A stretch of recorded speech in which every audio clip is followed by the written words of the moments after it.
fameux chapeau de l'empereur. Le petit médaillon qu'on a vendu avec la miniature de l'empereur. Les cheveux, on en est sûr. On joue beaucoup pour la traçabilité sur les inscriptions qui doivent être des peuples, puisqu'on récupérait tout ce que l'empereur pouvait perdre quand il se faisait couper les cheveux. Tout le monde se partageait les cheveux. Le culte n'est pas d'aujourd'hui, le culte était déjà à l'époque. Tout ce qui touchait l'empereur était très important.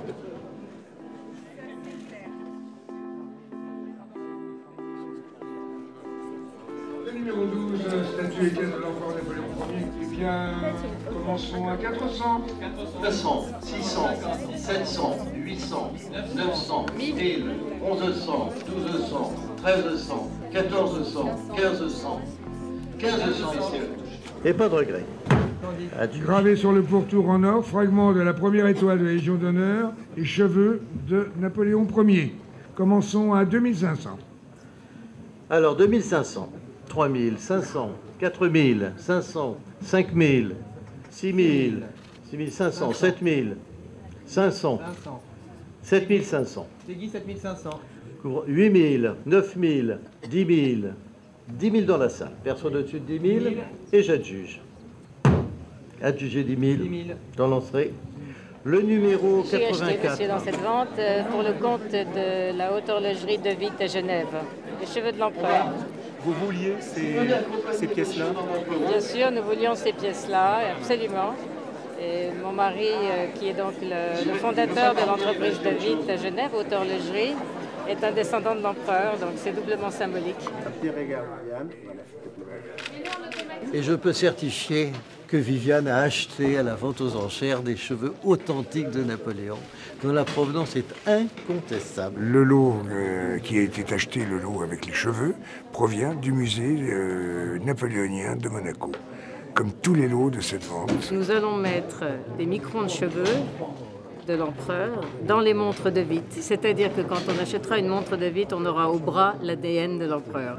Incroyable. C'est quand même quelque chose d'extraordinaire pour nous qui sommes corses, d'avoir dans les mains les cheveux de l'empereur. C'est quand même quelque chose d'incroyable.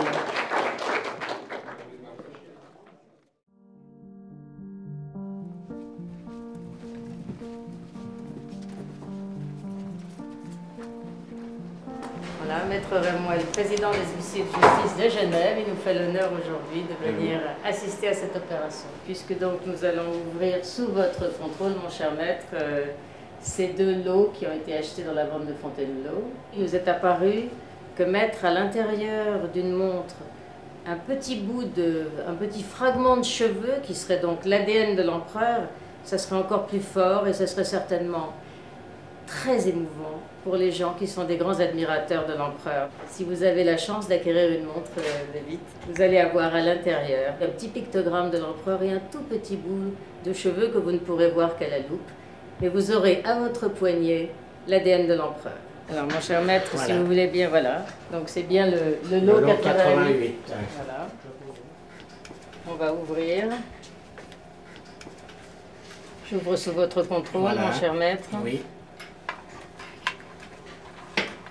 C'est donc le descriptif que vous avez eu dans le catalogue, avec le papier d'époque, ce qui est très important.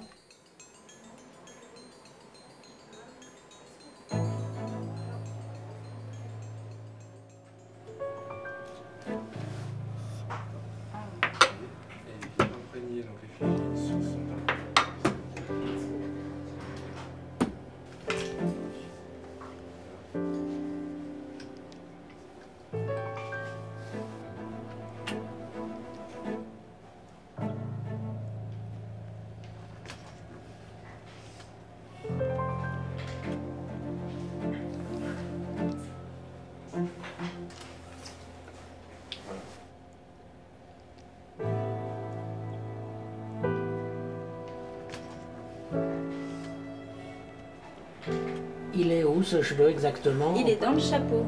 Normalement, vous voyez la grosse goutte de vernis transparent. Et dans le chapeau, c'est une espèce de petit rectangle allongé. Donc c'est bien clair, c'est bien net. Le cheveu est à l'intérieur.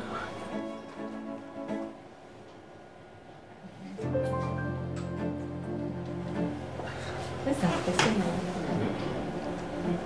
C'est impressionnant. C'est impressionnant.